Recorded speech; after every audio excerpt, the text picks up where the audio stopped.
Hello. Welcome to yet another good episode of To the Fullest 2TF. I am your host, Ivan Mwapeva Gwada, and I welcome you today on today's episode where we are going to be talking about the audacity to start. It is important as human beings to understand that there's nothing achieved without taking the first step. And to help me talk and discuss that topic of the day, with today on this episode, I am honored and glad to feature one of you know even the words have gone. Yeah, because it is a lot, but let me just allow him to do the introduction. My good sir, how are you? I'm good. How are you? No, I am blessed. I'm blessed. Hope you Thank you. didn't find it hard to find us. No, yeah, no. All right, maybe the people would want to understand who our guest is. Please, you can just do the introduction as you see fit. Okay.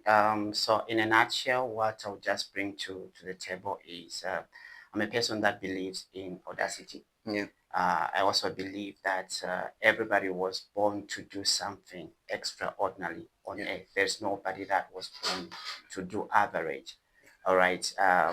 But just to bring context in the matter that we are discussing about today, I would say Lusekelo is the founder for Byela Academy, a transformational speaker, Yeah. and also a personal development coach. So I'll just leave it there. But there's more to what I do beside those things. Yeah. When I saw the names, I was waiting to say, let me hear first the pronunciation before, before I make the mistake.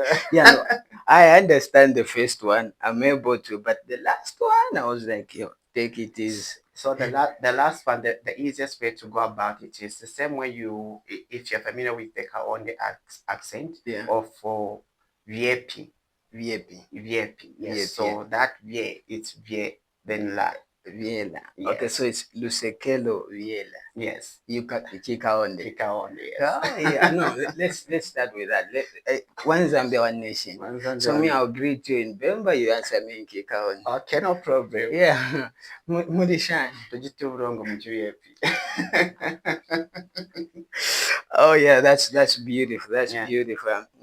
Acknowledging our culture differences, and as Zambia we have diverse of culture. Yeah. You need to appreciate each other.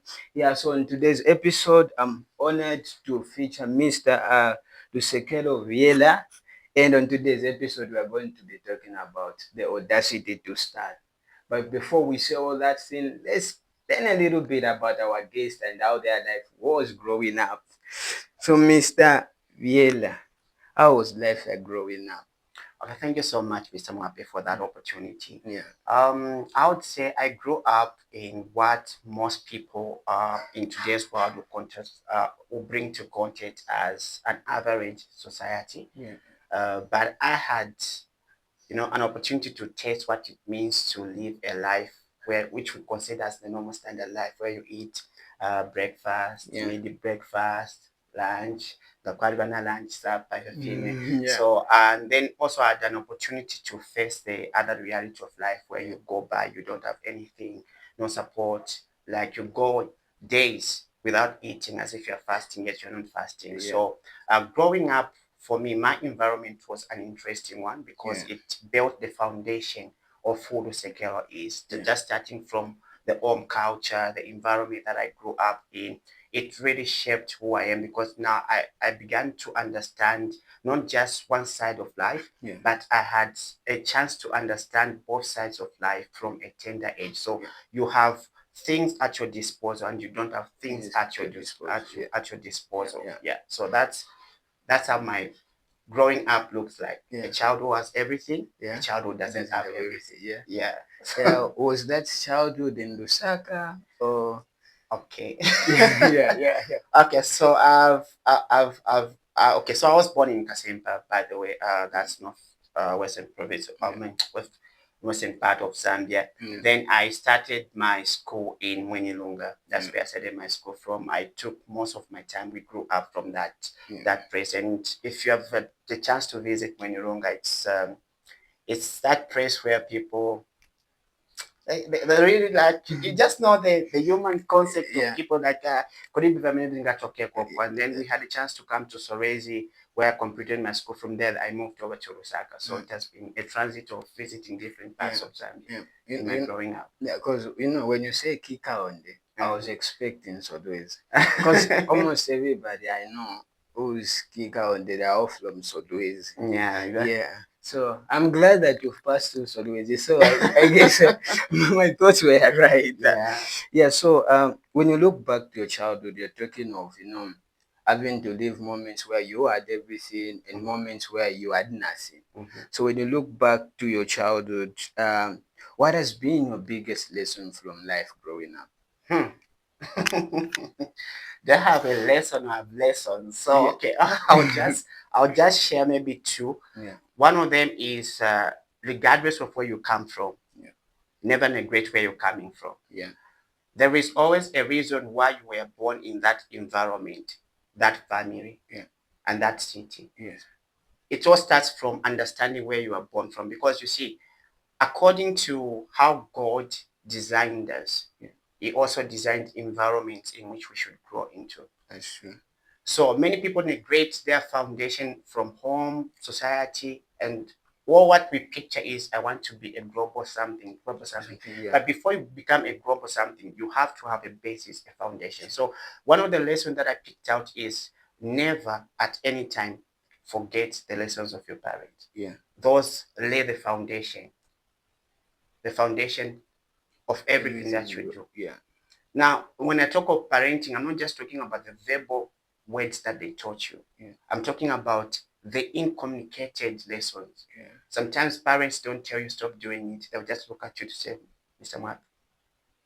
It's a lesson also. I know that look. I know that look. It's a lesson also. There are lessons that parents teach us. So as a child, as you're growing, or maybe as an adult, you have to pick as much lessons as possible from your parents, both the ones that they told you, the ones that they didn't tell you, because everything shaped your mind, your mindset. Your mind has got three layers. Let me just take that time. We have the pre-conscious, the conscious, and the conscious. What occupies more of us is the pre-conscious. So the pre-conscious, these are information that you were taught, but you are not aware you were taught. That's true. You just wanted to say, you get that. So that's one of the biggest lessons that I've come to learn, because no matter how you try to run away, you can't run away from your background. That's really, that's another way of looking at life. Maybe I should say you are a very observant person, because few of us would pay attention to those lessons where the way someone behaves, they are teaching you something, or they are communicating something to you. Also, Mr. Byela, when you remember growing up, as a child, we all have some fears. Others maybe just the fear of going outside, the fear of losing parents. But when you remember your life growing up, what was one of your biggest fear as a child?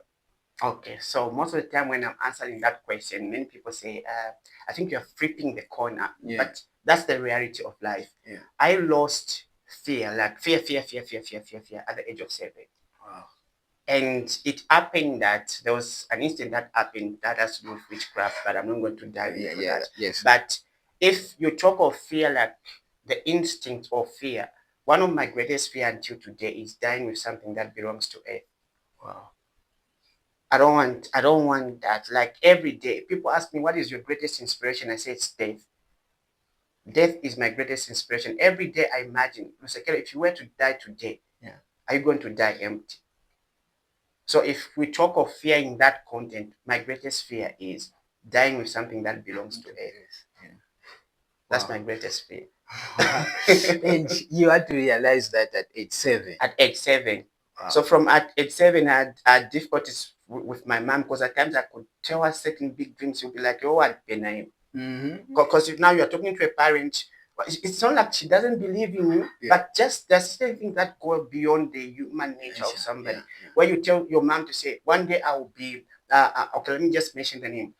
I remember when Christine Malimbe, the gospel artist, came on scene, and I was telling my mom to say, one day I'll be with that lady. My mom was like, you are mad. You are here in Menunga. She's in Lusaka. Like, how is it even going to happen? Few years down the line, I met Christine. I called my mom. I was with Christine. She said, which Christine? I'm like, the same Christine, says that you are lying. I said, Chifoto. And she was like, what? So from that time, my mom, whenever tell her something, she was just like, okay, what? Just keep on. Yeah. Keep on. No, I think. Oh, this is beautiful. I think this is the first time I'm hearing someone being happy when you are told what the pen. It's like someone telling you that you can do it. It's a motivation. Yeah. So diving into the conversation of today, acknowledging the fact that you have a book. Yeah, I don't know if you mentioned that. Our guest today is the author. He has a book, and it's talking about audacity. Having the audacity to do whatever you are supposed to do on earth. Like he said, you don't have to die with what belongs here. It is a crime to go with what you're supposed to do. So maybe before diving into the conversation of the day, let's start with a teaser before we go into the conversation. So the teaser for you is, so what happens on teasers is, so as a guest, we're going to tell you we have the next guest. This is what will be talking about. So what is your teaser for them? So this teaser was left for you by our previous guest. When we told them, no, this is our next guest and this is the conversation we'll be having. So the teaser they left is, how do you know when it's time to stop planning and just begin? Okay. Yeah. So how do you know when it's time to stop learning? To stop planning and begin. Yeah. So their question is, before you start anything, you plan. Okay, I'm going to do this, I'm going to this place, so you plan your journey, you plan everything. But at what point do you know, maybe you want to start a business, at what point do you realize to say, okay, I've planned enough, now let me start? Awesome. Yeah. Yeah. It's at the stage when planning becomes so comfortable that you are scared to execute it. Yeah. Just know that it's time for you to go. Yeah. The truth is that, Mr. Mapi, no matter how much you plans keep on coming. Do you know why? Because every day, a human mind is filled with millions of ideas. Yeah. No wonder planning doesn't end. So if you're waiting to feel comfortable to say I've planned enough, you'll never start. So just start. What I advise people is this. Have you read a foundation for your plan? Yes, start. I've been coaching people for over 7 years now. And one of the things that I've seen is over planning. Yeah. You write a plan today. My lawyer is, sir, you delete it. I think new ideas have come. You do it. And we face it also as book writers. You have done writing your book. You read it through. Then you have more ideas coming in. So what we advise is just submit it because ideas never stop coming. So if you lay the foundation of what you want to do, start. That's when you know. When the foundation is there, start. Maybe then he had a question, my own question. No problem. But how do you know that, okay, my foundation is set? Good. So let's say maybe you want to start, let me say, a TV program, right? Yes. Do you have, let's say, the plan written down? What you need, what you don't need? Yeah. Do you have it written? Yes. If the answer is yes, start. You don't wait for you to have a camera and then you say, no, start. How do you start? Start looking for those things. Yeah. So the foundation is what's in your head. And this is where many people end. They end with what's in the head. So they want to start a salon. No, the question is, what have you done apart from what's in your head? That first step, that you take. But many people are scared. Fear grips into them. Where would I get XYZ? Where will I get XYZ? But just start. I wish there was a better way to put it, but the thing is just that. How you're going to start, we don't know because we differ. Yeah, we differ with what we want to do. Yeah, all right. So the audacity to start. What does the audacity to start or the audacity to begin mean to you personally as Byela? Number one, it means starting when you have fear. Number two, it means starting when you have not figured it all out. Number two, it means starting regardless of what you have with you. That's audacity. Audacity is not the absence of fear. It's not even the absence of, clarity. No, at times you may not. I'll give an example. Let's say you are driving at night. You have beams of light that point where you're going, right? Do you see the whole route? Yeah. No. You don't see it. But the more you move into it, the more it comes clean. That's the beauty about life. Yeah. So if you just keep seeing life from me, the only part that you will see is where the beam of light is going. Yeah. But the more you move, your light also moves. The more you move, your light moves. Yeah. So that's audacity for me. Starting even when you don't know what's ahead of you. Oh. All right. What usually stops people from beginning? The fear of failure, lack of clarity, or something? Or is something else? For you said you've been mentoring people for 7 years, and you've had a chance to interact with great minds, upcoming, those confused, those who found a way, and people in short, different stages of life or in whatever endeavor they are into. So, from your observation or from the lessons you've learned interacting with people, what usually stops people from beginning? Is it the fear of failure, lack of clarity, or there's something else?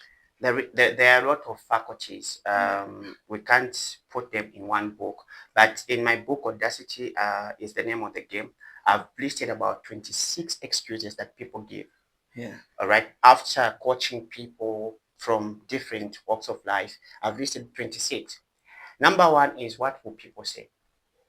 Everyone, including myself, when you want to start something new, you'll be like, what will people say? The question is, what are people saying even now? Whether you make it, you don't make it, you try to do what people talk. That's their nature. Yeah. If you succeed, they say, oh, never panic. Some people say, never panic. That's true. People always have something to say. So the number one thing is, what will people say? And number two, I don't have money. Yeah. I don't have support. Number two, failure. So you are thinking, what number? Then I fail. Yeah. What will happen to me? Yeah. So these are some of the reasons that causes people not to start. Yeah. But the major ones is, what do people say, and money. And then the other one, the fourth one that I've also mentioned in my book, Audacity is the name of the game. It's having the fear to, many people, let me say this, many people are not scared to fail. Many people are scared to fail public. Yeah, that's very true. So that's very so true. now you are thinking, kaya po na pali abantu. Yeah. Why is that status brand mo panga let me just die in secret. Mm-hmm. You see, let me just die in secret. Let me just give you an example. The first event that we had for Byela Academy, we had done everything, marketing, everything, social media, everything. We invited people. How many people turned up? 11. Wow. Do you know who those 11 people were? Yeah. The speakers and the students that were graduating. No one from the outside came. Yeah. No one from the outside came. And one of my friends looked at me and says, are you disappointed? And I told Dad, said, yes. But I'm not going to let this disappointment shrink me up. We'll give the people that have come what we have. So if you want to move in life, be prepared to fail public. Mm-hmm. Just be prepared. Yeah. Allow people to see your growth. That's what I tell people. Yeah. Allow people to see your growth. Let people understand where you're coming from. It builds much confidence in them when they see you now at the top to say, we know where it's coming from. Yeah. Yeah. No, I feel you because I remember when we started doing this thing. We've been doing this for a year now. Okay, that's awesome. That's awesome. Yeah. I think this episode was what is going to make it a year from the time we posted our first one. Yeah, so I remember when we started, we never had set up like this. We used to do it outside where I would follow people, we meet at malls. Most of our videos are shot on malls. Yeah, I did the research. I saw it. Yeah.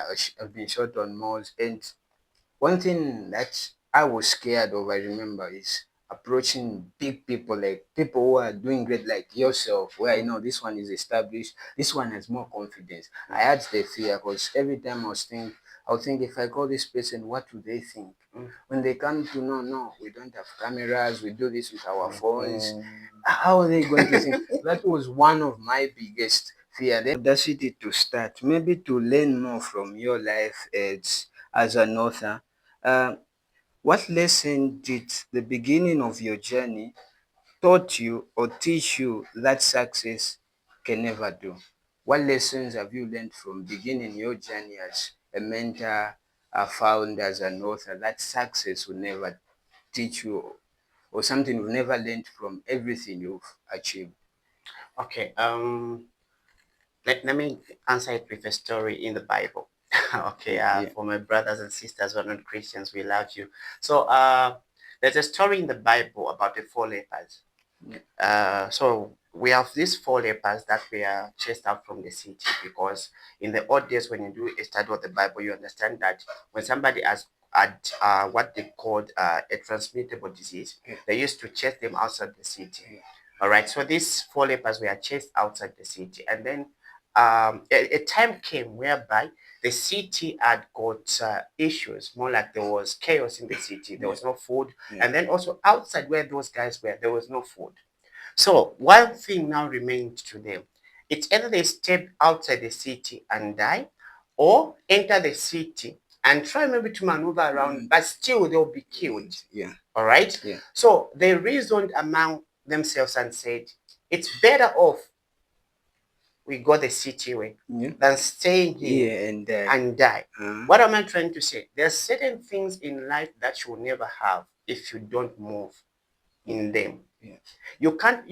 I can read books about swimming. If I don't go to the river and start swimming, there'll be nothing. Yeah. I will read about driving. If I don't go and learn how to drive, I can't Yeah. say I'm a driver. Yeah. So there are things that you only get in life the more you move into them. Yeah. The more you move the path. Yeah. Yeah. I understand. Do you think courage grows with experience, or does every beginning require the same leap? Okay. Yeah. So let me just first define experience. Experience, I know many people define experience as age, but experience is not age. Yeah. Experience for me, how I define experience is the sum total of the mindset that you have shaped Yeah. in you Yeah.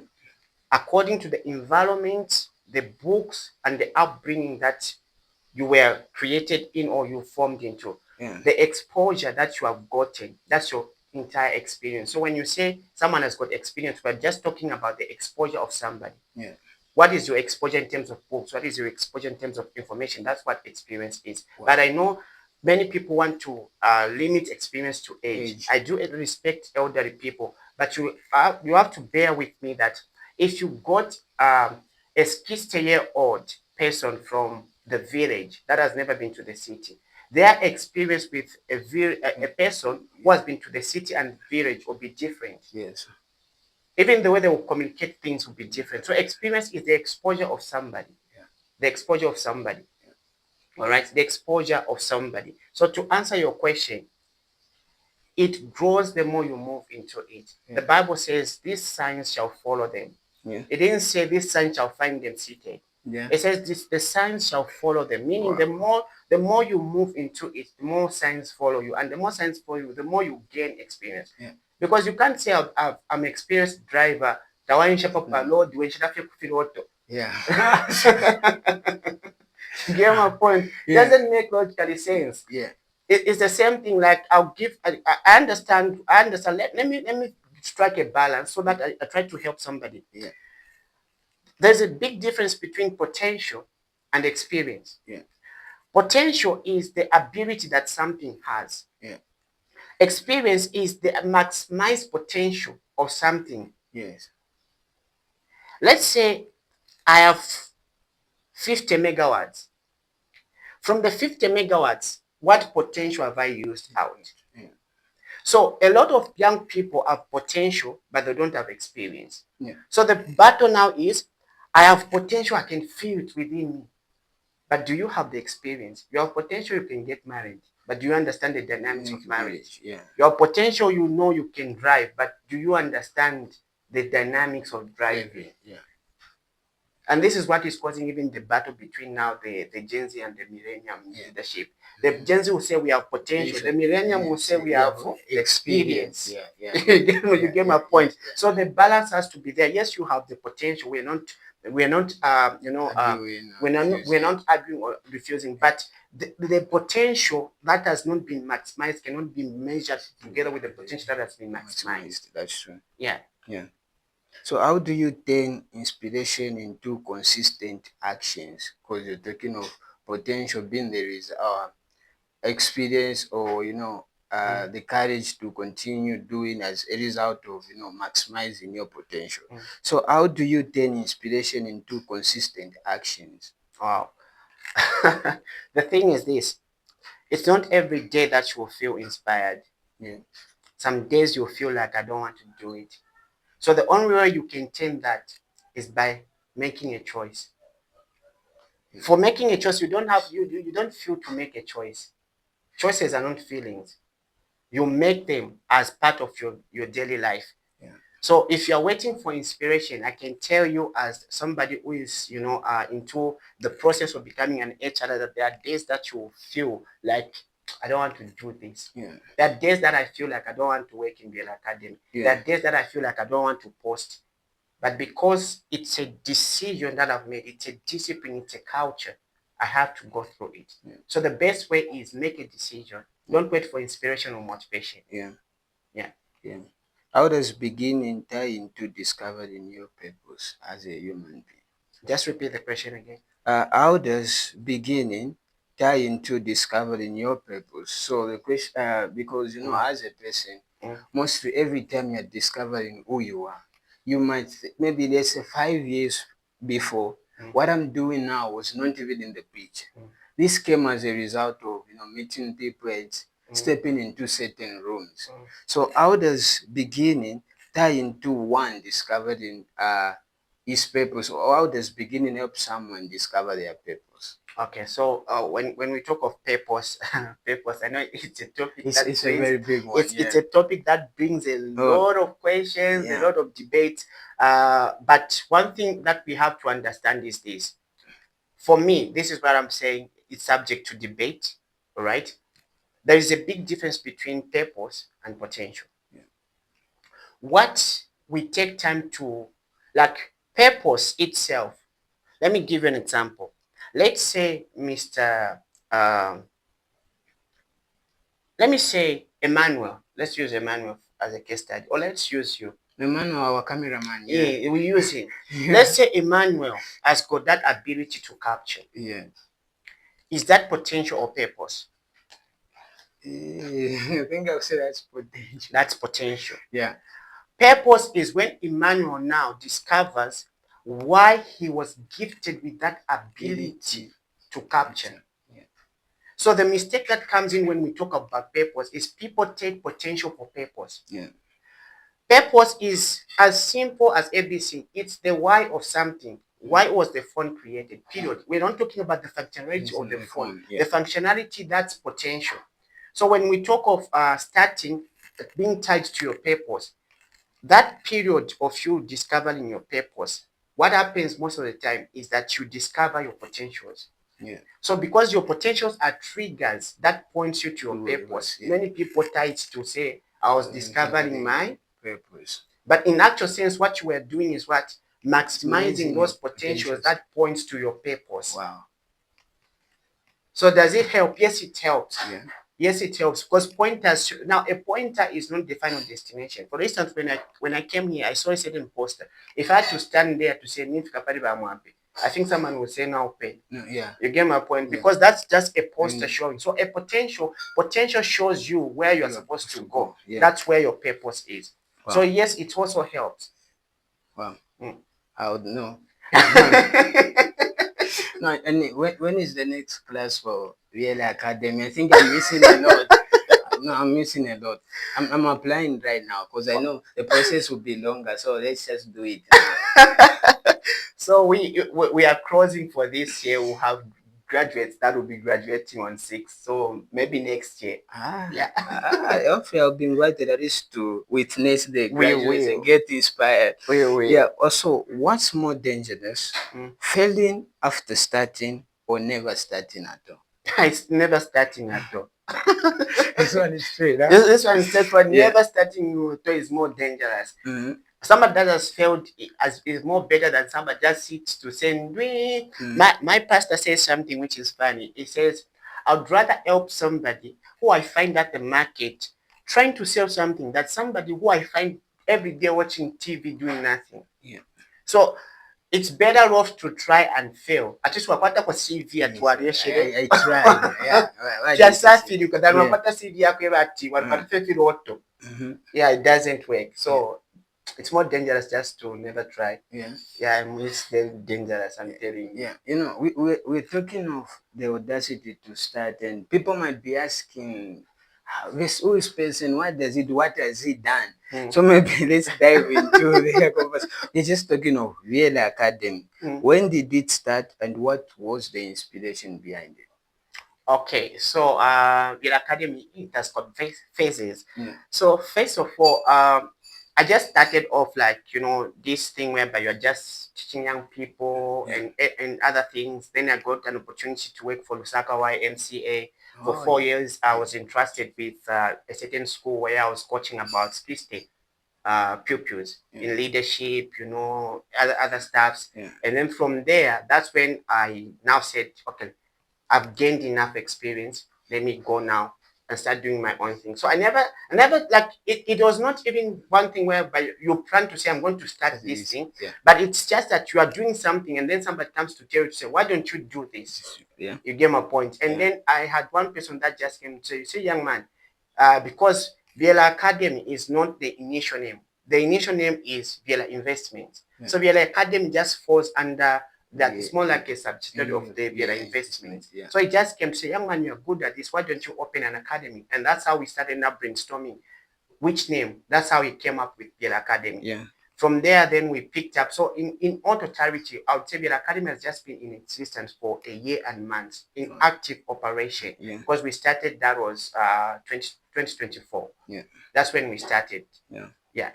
Yeah. So what does one expect to learn when they are part of Byela Academy? The number one thing is that when you come to Byela Academy, whether you like it or don't like it, you have to learn Audacity. Yeah. We just don't know how to do things without boldness. I'm telling you this. We have students that have passed through Byela Academy that are working today. Students that are doing massive things. Some of them have started podcasts. Some of them have started running, like, you know, campus university, whatsoever summits, the way you call them. Because one thing that I've discovered, like I told you, I've been coaching people for over 7 years. I've come to discover most young people, it's not like they don't have dreams. They have bigger dreams. The thing is that, do they have the courage to push through? So when you come to Byela Academy, the number one thing that will teach you is Audacity. Number two is being practical. For us, all our courses, when you come there, if you're a person that loves theory, Byela Academy is not your friend to come to. Because for us, everything that we do, there's a theoretical part attached to it. I'll give you an example. If we train you in public speaking, we're not just going to leave you as we have trained you. We'll give you a platform where you're going to speak. If you're going to die on that platform, we don't care, but you die doing something. You die doing something. Yeah. Wow. And when I was looking at your profile and just getting to study more, there was something common which I had to find. I'm like, I need to know. That was the AMSRF framework. I found this word a lot of times. So like maybe we get to understand what's that. Okay, so the Amasala, that's how we pronounce it, Amasala framework. This one came after the years of developing people and other stuff. Then I came to find out to say everything that people I'm coaching are passing through, and majority of the people, even outside, are passing through. It's framed under this. So when you talk of Amasala, we're talking about A. The A stands for Audacity. Okay, then we have the M, which is the mindset. All right, because after developing Audacity, you have to develop a certain mindset towards your Audacity. So we have the A, which stands for Audacity. We have the M, which stands for what? Mindset. Then we have the S, which is strategy. Wow. Yes. And then we have what again? R. We have an R, which is results. Because if you're going to give us strategy, give us results, people don't believe. If you just come to tell us to say you speak, where are the results? Your brand, where are the results? So there's strategy, there's results, and there is what? A. A? Yeah. At the end? Yes. Which is standing for what? Audacity. No. It's standing for alignment. Because in everything that you do in life, it should be tied to your purpose. That's what we believe in. Wow. Nothing should move you outside your purpose, because you are more dominant and more unstoppable when you move in the power of your purpose. Yeah. So regardless if we teach you about audacity mindset, we are telling you all of these things, push them back to your purpose. That's alignment. So that framework, it doesn't just work for our students, it works even for political leaders. Yeah. Like now I'm exposing certain things. Should I have to do it? No, to the fullest. To the fullest. Yeah. So this framework, it doesn't just work for students, it works for everybody. Yeah. From a family level Yeah. until the national level. Yeah, Like that's true. this year we developed something for a named politician, a campaign strategy using the same framework. Yeah. So it's not just talking about personal development, it fuses in a lot of things. Yeah. Yeah. Yeah. Well, before coming to a close, before we close, we have to ask you our cultural question. I'm sure maybe if you've seen it, you understand. Okay. So, because if we are always good people, Mm. we'll have to get our guests, take them from the stage, Mm. and we take them in a dark room. Okay. And then in that dark room, you find the 7-year-old Byela. Okay. What do you think he would say to you right now? If I meet that Byela that was 7 years old, Yeah. I would tell him, boy, at all costs, Yeah. have a certain level of boldness whereby even at times you have to go against your mentors. Yeah. This one is so strong. But I've come to find out that there's a point in life whereby as you rise, it's not like your mentors are bad. They'll coach you, they'll tell you, but the fire within you will be against what they will say. Yeah. So during that time, do you choose destiny or you choose mentorship? You go for a destiny for sure. That is what has also limited a lot of young people.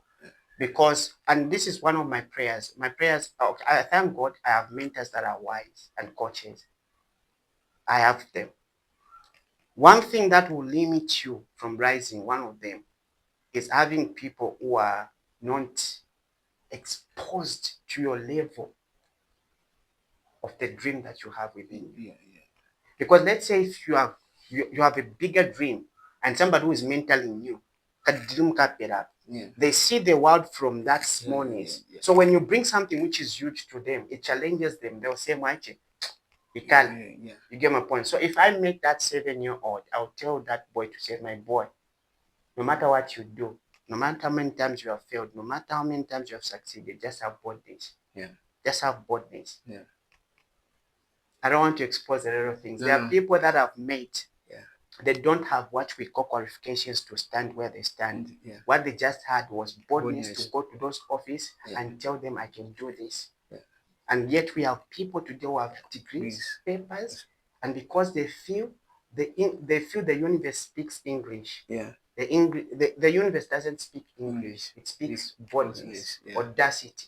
Yeah. And those with audacity grab things more than even those who are qualified. Yeah. Yeah. No, because we are good people, we can't live in that room. We are very good people. We'll take you from that room and get you in another room. Okay. And then there you are finding the 60-year-old Byela. What do you think he would say to you right now? When I find that Kisti and I look at this boy, the only thing that I can tell that boy is, why did you leave at that age? Why were you average? Wow. At that age, why were you average? Yeah. That's what I would tell. That why were you average? Why weren't you doing extraordinary things? I'll run you throughout the Bible. The age that you find of young people that did exponential things is from 30 going down. Yeah. Starting from Jesus, Moses, even Abraham. Do you know that when God called Abraham, he was still in his teen. Yeah. Because during the level of your teen, you have got more energy and more creativity than when you start going above 30s. Yeah. So I'll ask that guy to say, why was the average? Yeah. Yeah. That's no, I need to be part next year. I need to be part. I'm writing my application right now. No, you're much welcome. You just need to go with. Yeah, maybe to summarize and conclude to people who are watching, what are your last words and just a word of advice? My last word to everybody watching, whether you're an old person, a young person, is that you have not yet lived the life that you should live. Yeah. The temptation of old people is I've done enough. Yeah. But what makes you say you have done enough? Is it because of what you have achieved, or is it because the potential that you have maximized? Yeah. So if you find out that you are skisty and you still have potential to do things, do it. Yeah. In the book, Audacity is the name of game. I've written to say many people say it's too late for me because they are looking at age. KFC was pioneered by somebody who had how many years? 60. Now imagine at 60 somebody pioneers KFC that we all enjoy too. So it means that age does not guarantee your potential. Yeah. Even at 60, if you still have something that the young generation need, give it to them. Yeah. For a young person who is watching me and you're seated there asking yourself who will support me, your destiny will support you. That's the thing that I will tell you. Yeah. Your destiny will support you. Just develop the courage just to take that little step, just a little step. We are not asking for you to take a full step, but just that little step that will make you uncomfortable. That will make you uncomfortable. That's what we are asking for. Yeah. The world is waiting for. These are the words that my mentor wrote on my book. Okay, so Mr. Yangeni wrote on my book that I bought from him. Lusekelo, dare to believe in yourself, and the world will support you. Yeah. Those words came like new words, but I've been hearing people tell me that. But in that moment, it became like a new word, and I held on to it, and I've been running to it, and it's so amazing how people truly have come to support us. Yeah. As Byela Academy, even just me as an individual. So why do you sit down and ask yourself who is going to support me? There are people who are willing to support you and they are praying to say, who am I going to support? Yeah. But they are not going to find you in your house. You have to take a step. Go to those offices, write emails. Emails. It's just an email. You're scared of writing an email. What more meeting somebody in person? So just, in other words, make your life. Okay, let me end by saying this. Imagine, Mr. Mape, we throw you in a river today. Are you going to be thinking of what people will say? No. Are you going to be thinking of how many you are in your family? No. The only thing that you'll be thinking of what? How to survive. Yeah. That's the mentality that I want you to develop. Yeah. The survivor's mentality. Yeah. Where you say nobody's coming to save me apart from myself. Yeah. That's it. Yeah. Wow. It has been a very powerful conversation and a very powerful engagement on today's episode where we're talking about the audacity to begin. As you know, I love audacity. That's why on all my posts, every time I finish it, on confidence and audacity, these two is all you need. I have been your host, Ivan Mapeva Gwada. Until next time, bye bye. Bye bye.